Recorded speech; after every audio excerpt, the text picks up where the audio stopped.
lancement des travaux de cette infrastructure moderne qui va aboutir à la construction de la gare routière internationale et interurbaine d'Abidjan suscite les acteurs du secteur du transport que nous sommes un réel motif d'espoir. Parce que quand on sait que depuis l'indépendance jusqu'à aujourd'hui, le secteur du transport routier a manqué d'une infrastructure essentielle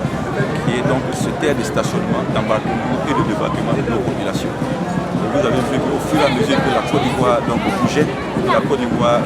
se transformait, surtout avec le programme de région du président Alassane Ouattara, il y avait un handicap en termes de saine assurance des déplacements de nos populations. C'est pour cela que son programme a pris en compte la construction de cette infrastructure qui va régler pour nous les transporteurs la grave question de stationnement, d'embarquement et de débarquement des populations. Parce que si la gare est terminée, si l'infrastructure est livrée, vous verrez qu'au niveau d'Akiba, on aura réglé la question des embouteillages qui sont aujourd'hui provoqués en partie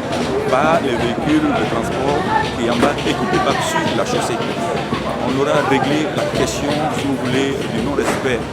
des codes de la route, des codes élémentaires de la route, parce que, si vous voulez, on aura une absence des véhicules de transport public sur la route, donc même de feux qui ne sont pas respectés, etc. L'un met dans l'autre, toutes ces infrastructures qui sont prévues aujourd'hui, avec l'échangeur qui va être donc construite pour faciliter l'entrée et la sortie de la gare, va vraiment nous amener vers ce qu'on appelle la compétitivité.